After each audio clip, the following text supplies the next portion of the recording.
Hola, esto es Real Biopolítica. Soy Iván Oreto, anfitrión. Hoy hablaremos sobre la caída de los antediluvianos de Doggerland. Agradezco los comentarios en nuestro canal de YouTube. También estamos en nuestra página de Facebook. Pueden también ahí colocar sus comentarios. Sí, y bueno, y también agréguense al canal de YouTube. Hemos creado pues un nuevo canal. Bueno, hemos recuperado el canal secundario que ahora es canal principal porque nos han censurado por lo que ustedes ya saben, ¿no? Poner el hombro y todo eso, que lo hemos hecho videos en base a documentos, a los mismos documentos públicos. Y bueno, pues nos han sido censurado por eso, ¿no? Puedes entrar en Odyssey, ahí he colocado todo lo que tiene que ver con poner el hombro, los enlaces aquí abajo en la descripción. Solamente pones Real Biopolítica y te van a seguir todas nuestras plataformas. Ahí puedes verlo, Real Biopolítica, todo junto. Ahora vamos a hablar sobre la caída de los antediluvianos de Doggerland. Ya antes hemos hablado de Doggerland, como una especie de, de prefacio. En otro video hemos hablado también de Doggerland, lo puedes encontrar en Facebook. Sí, de repente todavía está en algún canal de YouTube. Tenemos dos canales. Bueno, de repente sigue ahí, ¿no? Porque los demás canales los han quitado y ya todo se ha desaparecido, pero felizmente tenemos todo ahí en, en Facebook. Y lo que no puede estar ni en Facebook ni en YouTube, le hemos puesto en otros canales, en BitChute, en Telegram, no dice ahí. Bueno, ahora vamos a hablar sobre esto. ¿Qué sucede? El cambio climático. Hubo un cambio climático que hundió parte del norte de Europa en el periodo mesolítico. El mesolítico es la mitad, es el medio, lo que están entre la edad del paleolítico y la edad del neolítico. ¿Qué es lo que caracteriza al mesolítico? Bueno, aparte de algunas cuestiones culturales, ¿no? Eh, caracteriza al mesolítico que durante ese periodo el mar comenzó a crecer. Comenzó poco a poco el mundo a inundarse, a cómo está ahora. Sí, a cómo está ahora. Sí. Al final del Mesolítico, el mundo quedó, cuando el Mesolítico termina, acaba, el mundo queda como lo ves ahora. Antes no era así. De eso también hemos hablado cuando hemos hablado del jardín del Edén, ¿no? Bueno, el Mesolítico era distinto, comenzó poco a poco a inundarse. ¿Cómo fue la caída de Doggerland? Primero fue poco a poco. Y luego de golpe, así como va a ser el nuevo reseteo que las élites están planeando para nosotros, de lo cual también hemos hablado aquí repetidas veces en Real Biopolítica, poco a poco y luego de golpe. Lo mismo pasó en Doggerland, que es justamente esta masa continental que está entre Inglaterra y la Europa continental. Porque Inglaterra antes no era una isla. También hemos hablado de que Japón antes no era una isla. Inglaterra tampoco. Bueno, cuando empezaron a encontrarse los vestigios de un mundo perdido en el fondo del Mar del Norte, nadie podía creerlo. Aparecieron por primera vez hace un siglo y medio, cuando la pesca de arrastre se extendió por toda la costa neerlandesa. Sí, toda la costa. El arrastre. O sea, ponen una malla, una red que raspa la superficie oceánica. Y así pescan, pero no solamente pescan este, peces, también terminan pescando otras cosas, hachas, este, collares, ajuares propios de la edad de piedra. Eso también pescaron. Y se dieron cuenta que había gente que vivía ahí abajo, cuando todavía no se había inundado. Había gente ahí, aldeas y todo ahí, abajo. Se dieron cuenta que antes ahí había tierra y la gente vivía ahí. Los pescadores barrían el lecho marino con sus redes y las subían llenas de lenguados, platijas y otros peces que viven en el fondo del mar. Pero a veces caía sobre la cubierta también algún colmillo enorme o los restos de un uro, ¿no? O sea, un bóvido, ¿no? Un buey salvaje gigante, un uro. Los restos de un rinoceronte lanudo o de alguna otra bestia extinguida. Estas pistas de que las cosas no siempre habían sido como eran, ahora inquietaban a los pescadores, quienes devolvían al mar todo aquello para lo que no tenían explicación. Generaciones después, Dick Moll, un hábil aficionado a la paleontología, convenció a los pescadores para que le facilitasen esos huesos y tomasen nota de las coordenadas exactas del lugar donde los habían encontrado. En 1985, un capitán le entregó una mandíbula humana, completa, perfectamente conservada, con los molares desgastados. Dick Moll y su amigo Jan Glimmerby, otro paleontólogo aficionado, hicieron datar el hueso mediante radiocarbono. Resultó que tenía 9.500 años de antigüedad.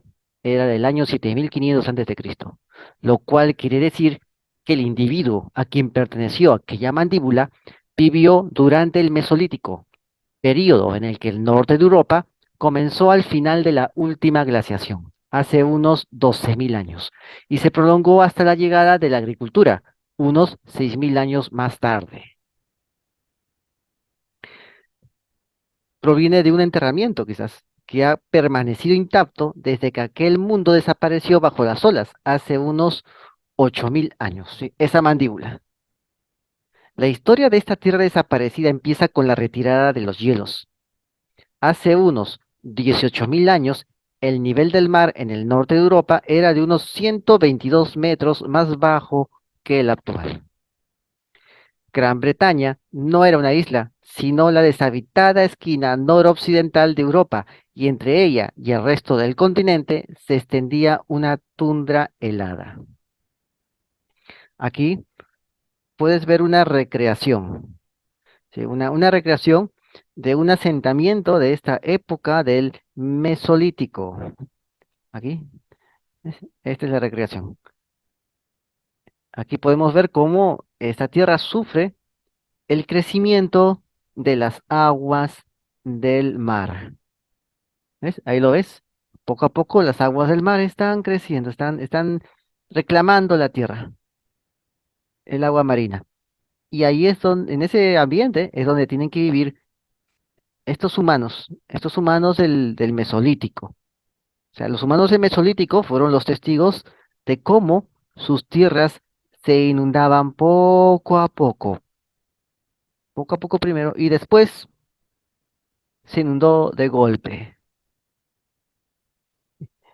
Vamos a verlo, vamos a verlo acá. Y aquí puedes ver, ¿no? Esas tierras, mira, mira cómo se está inundando poco a poco, ¿no? Ahí están sus cabañas, sus pequeñas chocitas, sus tipi le dicen en Norteamérica, ¿no? Ahí viven ellos, ¿no? Y la tierra se inunda de a poco. Tienen que desaguar, ¿no?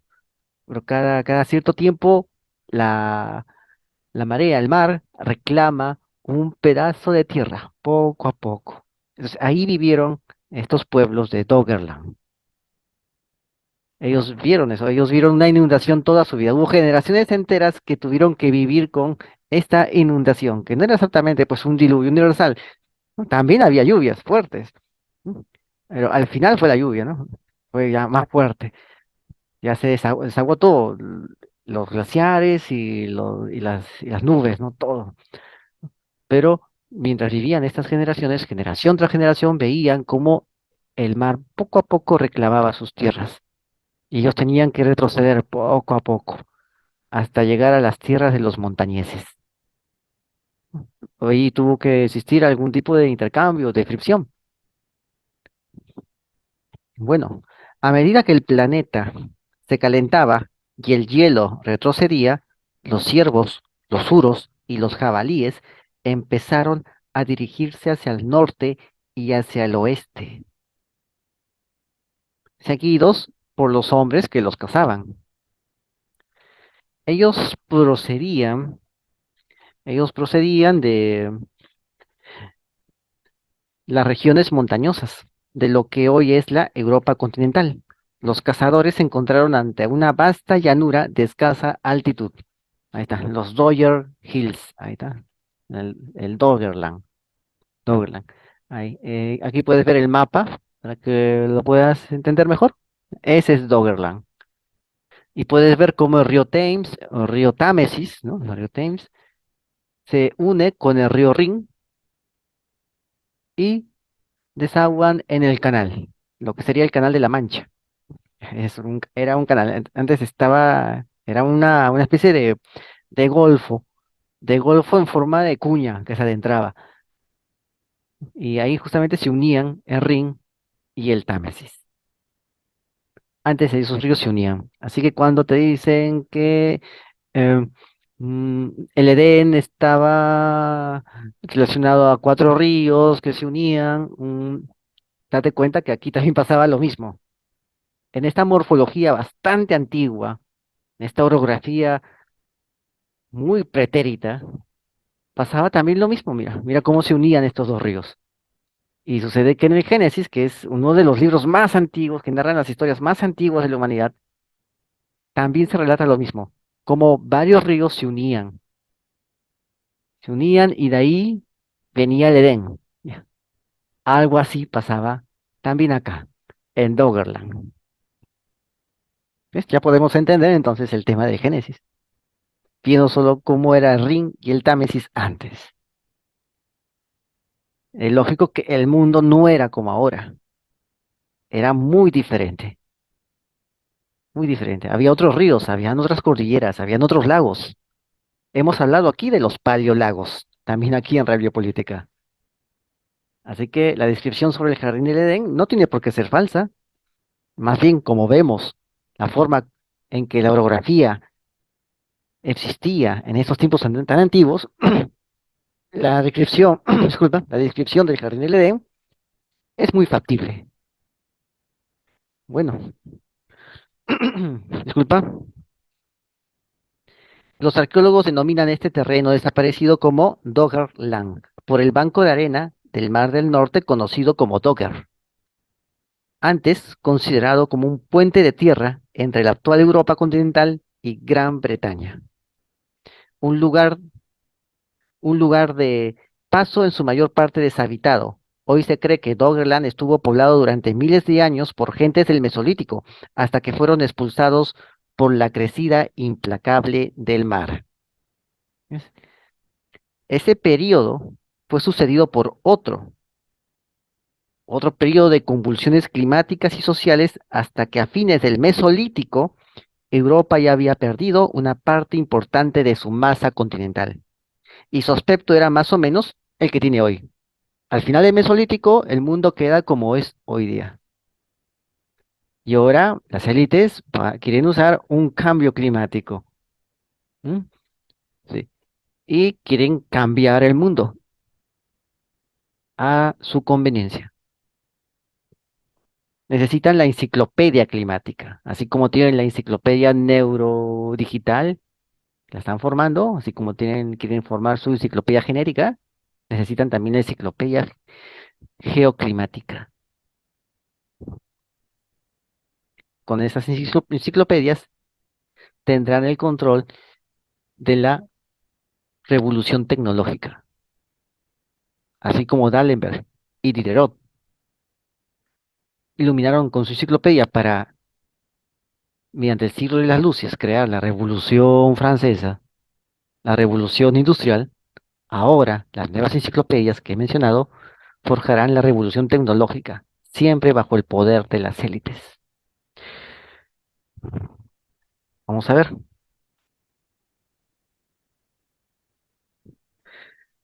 Sucede que muchos expertos ven en Doggerland la clave para entender el Mesolítico en el norte de Europa, así como un referente que debemos tener en cuenta en una época de cambio climático como la actual. O sea, que ya quieren hacer un paralelismo, ¿no? Un paralelismo. Vamos a ver, acá tienes una esquina del mapa, ahí está el Rin y el Támesis se unían y fluían hacia el sur hasta lo que actualmente es el Canal de la Mancha. Había otros sistemas fluviales para los cuales todavía no hay nombre.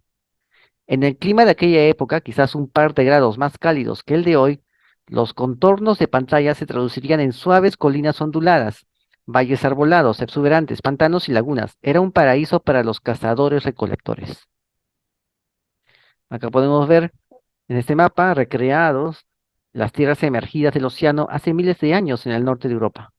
La línea roja señala el límite de la costa. Aquí está, el límite costero. Vamos a verlo acá. Aquí está. La línea roja señala el límite de la costa en la actualidad. Ahí lo ves. Esa es la línea roja. Límite de la costa. Y ahí puedes ver los ríos, todo. Acá puedes ver otra recreación de Doggerland. ¿Ves? Aquí está. Los Dogger Hills. Ah, ahí está. Ahí están los Dogger Hills. Ahí está. ¿Ves? Ahora vamos a entrar acá. ¿Ves? Aquí está. Así se veía Europa antes.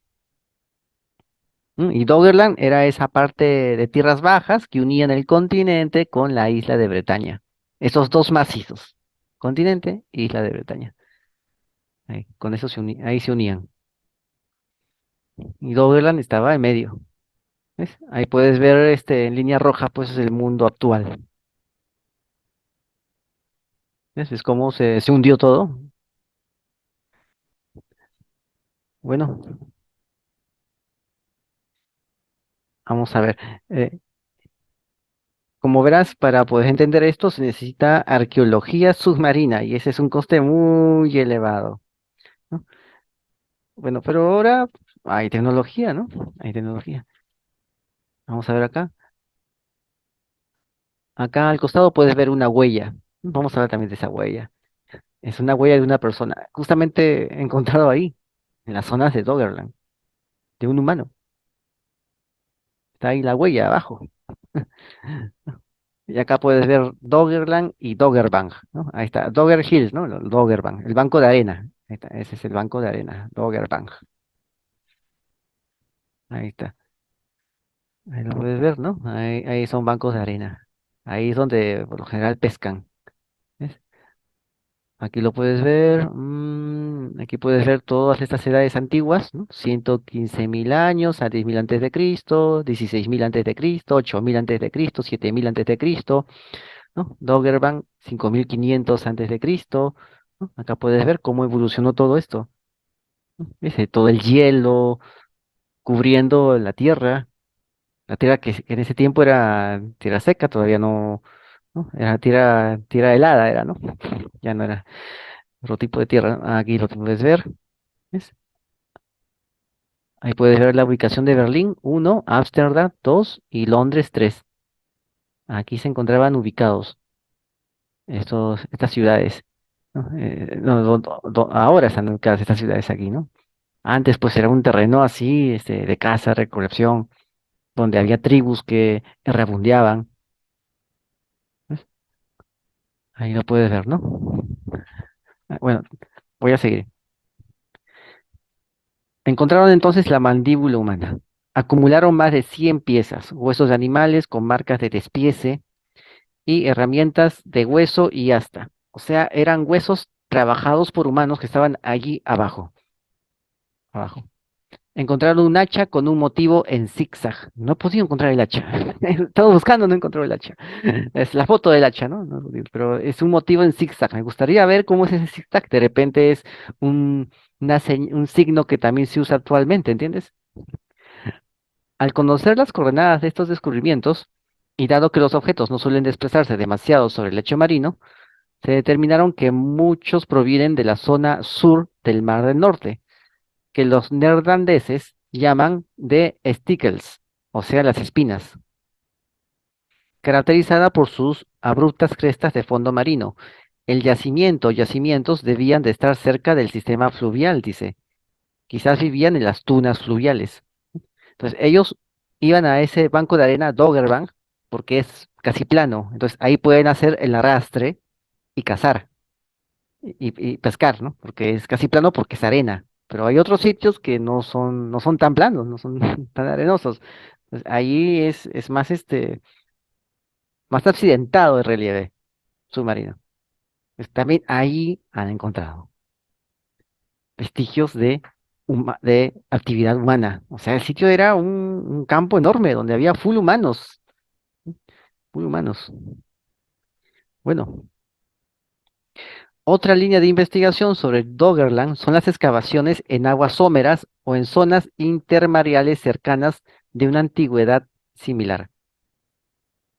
En la década de 1970 y el 80, en un yacimiento llamado Tibrinbig, a pocos centímetros perdón, a pocos cientos de metros de la costa de una isla danesa en el mar Báltico, aquí está, en la isla danesa, aquí, en el mar Báltico, ¿qué pasó? Encontraron, pues, indicios de una cultura pesquera del Mesolítico tardío sorprendentemente avanzada. Y he estado, bueno, y he estado buscándolo, ¿verdad? He estado buscándolo. Pero dicen que encontraron remos decorados con elegancia y varias canoas largas y estrechas, una de ellas de más de 9 metros. O sea, eran hombres de la edad de piedra haciendo este tipo de artilugios. ¿Cómo? Estos eran los antediluvianos. Tenían un conocimiento tremendo para hacer este tipo de canoas, para decorar sus canoas. Entonces, esto me llamó la atención. ¿En verdad eran tan salvajes? Tengo acá un libro, lo voy a mostrar un día, donde habla de esto, de que, un libro antiguo, donde dicen cosas que ahora los libros modernos no quieren mencionar. ¿No? De que en la parte baja de las excavaciones han encontrado herramientas de metal y después han encontrado simplemente era de piedra. Simplemente era de piedra nada más. Listo. Nada de metal. Cuando debe ser al revés. ¿Ya? Lo voy a mostrar un día, ¿no? Pero es un libro antiguo. ¿No? Y ahora los libros modernos tratan de no hablar mucho de eso. Bueno, entonces acá tenemos una canoa pues decorada con elegancia y varias canoas largas y estrechas. Y tampoco he podido encontrar la foto de esas canoas. O sea, justamente la parte importante que quiero ver cómo es ese motivo en sí, cómo son esas canoas, cómo es la decoración que tienen para poder relacionarlo con algunas otras culturas, no lo ponen. Bueno, bueno, vamos a seguir. Sucede que han excavado una serie de yacimientos submarinos en la bahía de Bismarck, en la costa alemana del Báltico, de entre 8.800 y 8.500 años de antigüedad. Los yacimientos documentan de manera ostensible, un cambio en la dieta de los habitantes, que pasaron de comer pescado de agua dulce a consumir especies marinas, a medida que la subida del nivel del mar transformaba sus tierras.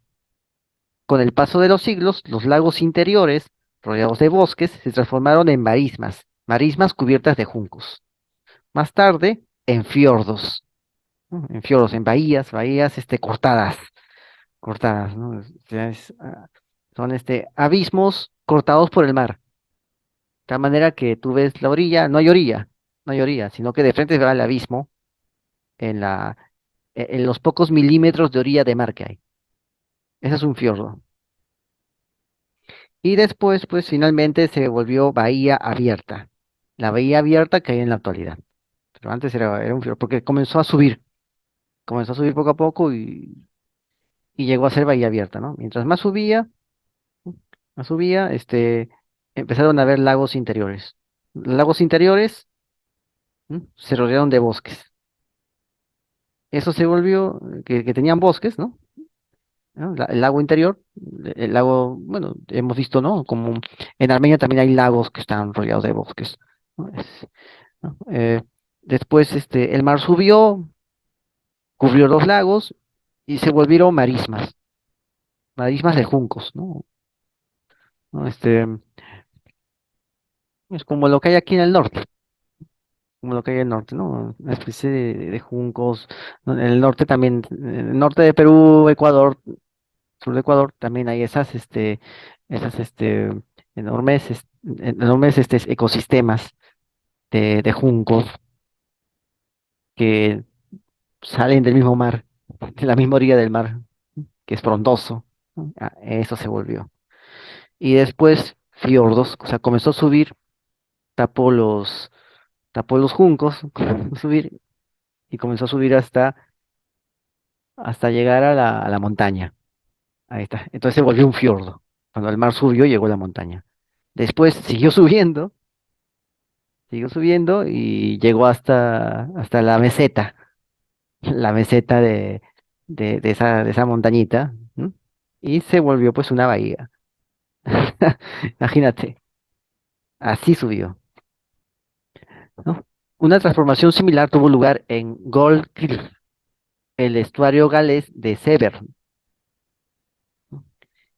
Aquí, ¿qué han encontrado ahí? Aquí está.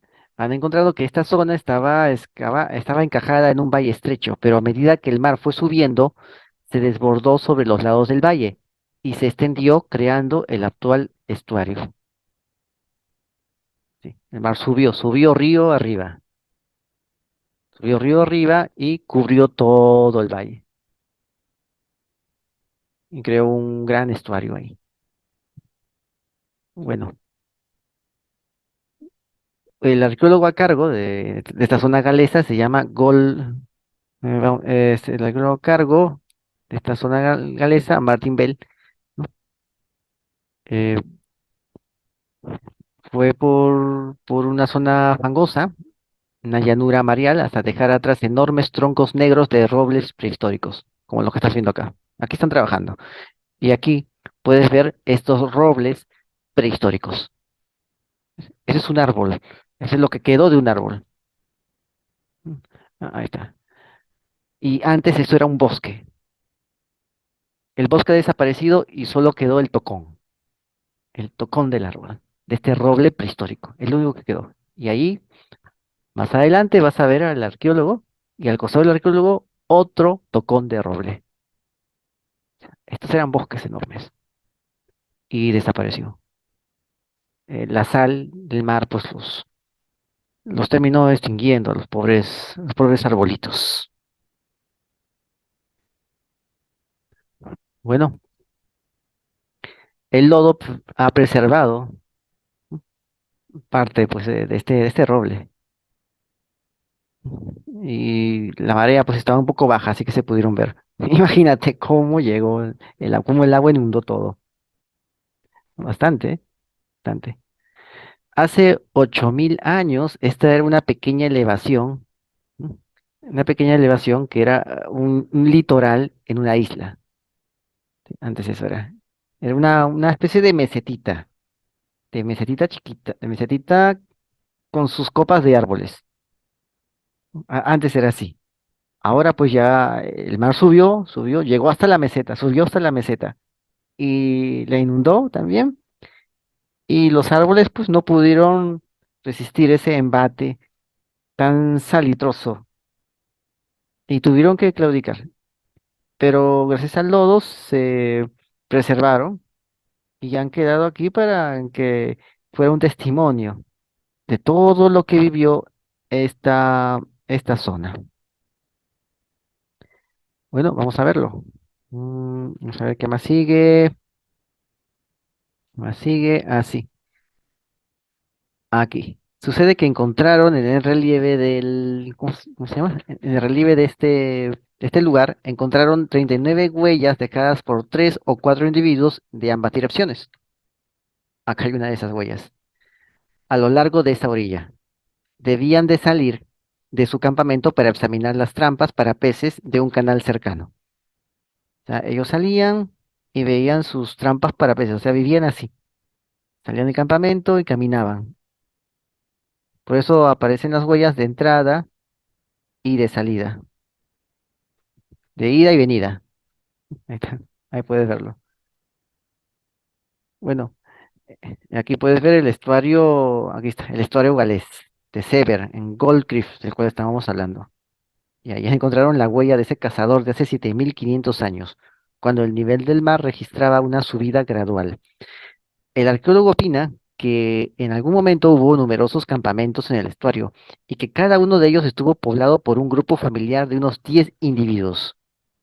Seguramente no estaban habitados de forma permanente. El más antiguo había quedado sumergido durante las mareas más altas, por lo que está claro que sus ocupantes eran estacionales.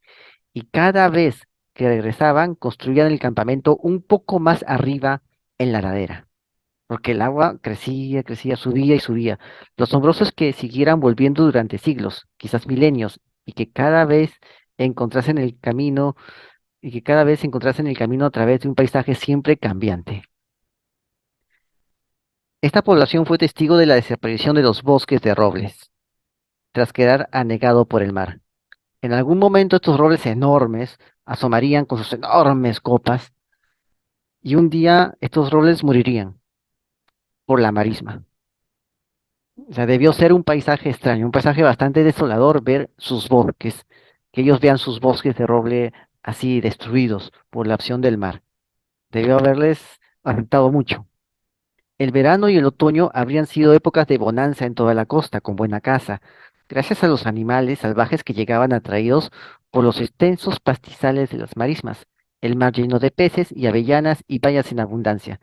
Durante las otras estaciones, los grupos se trasladaban a las tierras más altas, siguiendo los afluentes del Severn, los afluentes los afluentes que desembocaban en este mar. Puesto que se trataría de culturas de transmisión oral, los individuos más ancianos serían los guardianes del conocimiento, del medio ambiente. Interpretaban el patrón de las migraciones de las aves y así podrían guiar al grupo sobre cuándo abandonar la costa y migrar hacia las tierras altas, porque de esto dependía también su supervivencia. El hallazgo de grandes concentraciones de objetos sugiere que los pueblos del Mesolítico, al igual que los posteriores cazadores recolectores de América del Norte, se reunían en grandes grupos para celebraciones anuales de tipo social, posiblemente a principios de otoño, cuando llegaban las focas y los salmones. En el oeste de Gran Bretaña, estos encuentros tenían lugar en las cimas de las colinas, los lugares altos. Recuerda que en la Biblia se hacían, los paganos se hacían sus ritos en los lugares altos.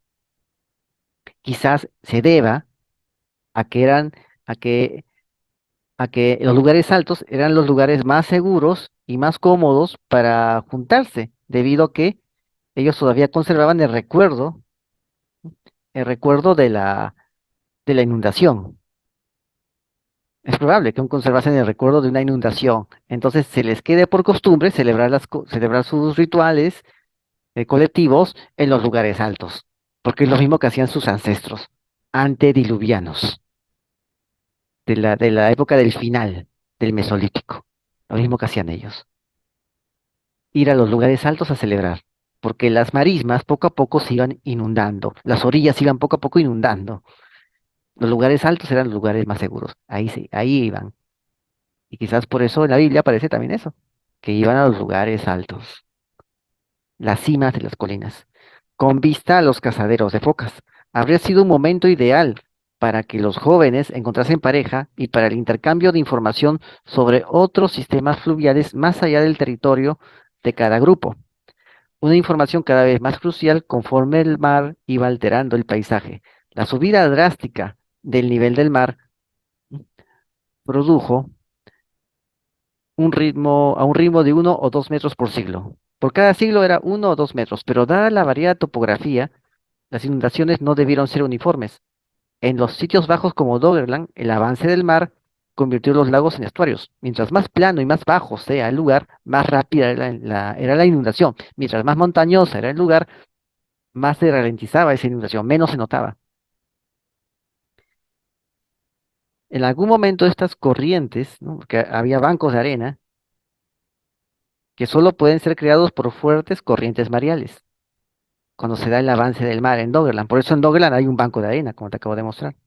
En algún momento estas corrientes habrían dificultado el paso de la canoa, que a la larga había creado una barrera permanente a lo que antes habían sido territorios de caza. Estas corrientes que crearon el banco de arena. Este, quizás entorpecieron sus actividades. ¿Cómo se adaptaron los cazadores del Mesolítico, cuya existencia estaba determinada por el ritmo de las estaciones, a esta desaparición de su mundo? Para quienes aprendieron a explotar ese mar en ascenso, se dio la opción de ser fabricantes expertos de canoas y pescadores. La nueva situación debió ser una bendición, pero solo por un tiempo. Al final, la pérdida del territorio llegaría para contrarrestar estos sucesos o estos beneficios. Los ancianos del Mesolítico, depositarios del saber, no habrían sido capaces ya de interpretar estas variaciones, que eran demasiado drásticas. Aislados de sus territorios de caza y pesca ancestrales, de sus cementerios, estos humanos debieron de sentirse desarraigados, como los esquimales, los inuit, aislados de sus tierras por la fusión de los témpanos de hielo, ¿no? Como vemos en Groenlandia. En Groenlandia viven así, aislados en poblaciones una aislada de otra, en pequeñas radas de Groenlandia, ¿no? Cada pequeña rada Es un sitio donde el mar pega de tal modo que limpia el hielo. En esas pequeñas, esos pequeños radas en forma de U que hay en Groenlandia, limpia el hielo, el mar. Entonces ahí pueden vivir y tienen que vivir aislados, porque no hay radas para todos. Esas pequeñas bahías en U. Ahí es donde puede haber sitios sin hielo. Entonces ahí es donde viven y están aislados, ¿no? Por esa fusión de los témpanos de hielo. Debieron de producirse enormes flujos migratorios. Es probable que los pueblos que vivían en lo que hoy es el Mar del Norte tuvieran que marcharse con gran rapidez. Bueno, en Hobbit, Northumberland, en los acantilados que recorren la costa nordeste de Gran Bretaña y que por lo tanto debieron ser las primeras colinas que vieron, encontraron restos de una vivienda que había sido reconstruida tres veces en un periodo de 150 años. La cabaña data del año 7900 a.C. Este es, ocurre por la repetida ocupación como señal de un creciente sentimiento de territorialidad. Sus residentes tuvieron que defenderse de las oleadas de desplazados de Doggerland, de los refugiados climáticos. Tenían tantos que tuvieron que hacer una cabaña y establecerse ahí para que no les quiten la tierra, porque ya no había tierras. Cada vez había menos tierras por el avance del mar, entonces se volvieron territoriales, pelearon por la tierra. De ahí data la primera cabaña, del año 7900 a.C. Acá puedes ver lo que encontraron aquí, a estas chicas asesinadas y luego enterradas juntas en una tumba adornada con estas cornamentas. Estas dos mujeres de un cementerio mesolítico de la isla de Tebig, en Bretaña, Francia, son el testimonio de una era violenta. La pérdida de territorio debido a una subida del nivel del mar pudo provocar conflictos entre las poblaciones vecinas. Sabemos lo importante que fueron las zonas de pesca para la subsistencia de estos pueblos. Si cada generación veía desaparecer sus mejores caladeros, sin duda debían de verse obligados a encontrar unos nuevos, y eso los llevaría a entrar en competición con los vecinos. En sociedades de escasa complejidad social, eso derivaba en conflictos y violencia. O sea, no había con quién tratar, simplemente se daba. La fricción se daba. No había tratados internacionales, no había nada de eso, simplemente la fricción se daba. Migración, territorialidad, conflicto, modos diversos de adaptarse a estas circunstancias. Pero al fin y al cabo eran adaptaciones, eran soluciones. Era lo que había era la solución que había. Hubo un tiempo, sin embargo, que el mar, ¿sí? Que el mar, disculpa, agotó por completo la capacidad de supervivencia de los primeros habitantes de Doggerland. O sea, ya no había ya cómo seguir viviendo ahí. Hace unos 8200 años, digamos en el año 6200 a.C., tras milenios de una interrumpida crecida del mar, una inmensa descarga de agua de deshielo procedente de un gigantesco lago glaciar norteamericano, el lago Agassiz, ¿dónde está? Acá está, el lago Agassiz, causó una subida del nivel del mar de unos 0,6 metros.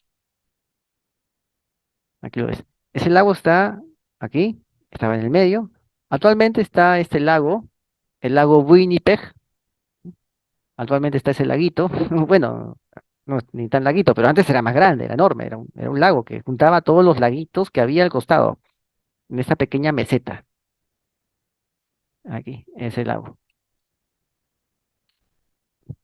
Bueno, aquí lo puedes ver, este es el lago Agassiz, acá. ¿Ves? Acá puedes ver los grandes lagos, el lago de Hudson, la vía de Hudson, aquí. ¿Ves? Ese es el lago, estaba ahí justamente al costado de la montaña, de la cadena montañosa, estaba ese lago, en una meseta. Y tenía su glaciar al costado, un enorme muro de glaciar. Ese es el lago Agassiz. Ahí se dio una enorme descarga de deshielo. Esta entrada de agua helada ralentizó la circulación de agua caliente en el Atlántico, lo que provocó caída, una caída de la temperatura de manera brutal, e hizo que las costas de Doggerland, si es que aún quedaba algo de ahí, fueran azotadas por vientos fríos, por vientos gélidos. Por si el panorama no fuese bastante dramático, casi al mismo tiempo un deslizamiento submarino cerca de la costa de Noruega, acá está, cerca de la costa de Noruega, aquí, conocido como el deslizamiento de Estorega, provocó un tsunami que remató todo, inundó todo el litoral del norte de Europa. O sea, fue de golpe ya. ¿Fue el tsunami de Sorega el golpe de gracia o ya había desaparecido Doggerland bajo el mar? Los científicos no están seguros, pero lo que sí saben es que a partir de ese momento el ritmo de la subida del nivel del mar se ralentizó. Ahí quedó. Como verás, primero comenzó a subir poco a poco, poco a poco, poco a poco, y después vino de golpe. Ese enorme mar altiplánico de Estados Unidos y la zona de Estorega, ese deslizamiento de Estorega. Aquí está, aquí, en esta zona de, aquí está, esta zona de Noruega, creo que es Noruega. Ahí está, en Noruega. Ahí, un deslizamiento enorme. Eso lo remató. Fue de golpe. Primero fue poco a poco, luego fue de golpe. Y ahí se acabó todo y el mundo quedó como lo conocemos. Bueno, ahora está cambiando un poco. Después, hace unos 6.000 años, un nuevo pueblo, o sea, en el año 4000 después de Cristo, aparece un nuevo pueblo, procedente del sur, que arriba las costas británicas, por las entonces cubiertas zonas de bosques densos. Llegaron en barcos, con ovejas, ganados, cereales. Hoy, los descendientes de aquellos primeros agricultores neolíticos, aunque equipados con una tecnología mucho más sofisticada que la de sus congéneros mesolíticos, se enfrentan una vez más a un futuro con un mar en ascenso. Después ya vinieron ellos, o sea, esos neolíticos que vienen en barco, en embarcaciones de la edad de piedra a Inglaterra, son los que después construyen Stonehenge. Bueno, pues esto fue lo que sucedió aquí en Doggerland. Y como verás, cómo cae Doggerland poco a poco y luego de golpe. Igual como quiere hacer la élite con su gran reseteo. Bueno, acá puedes ver, entonces acá puedes ver lo que quedó de ese antiguo lago de Agassiz. Bueno, esto fue Radio Política, suscríbete, comenta, comparte, hazlo viral y no te olvides, la verdad está a la vista. Saludos.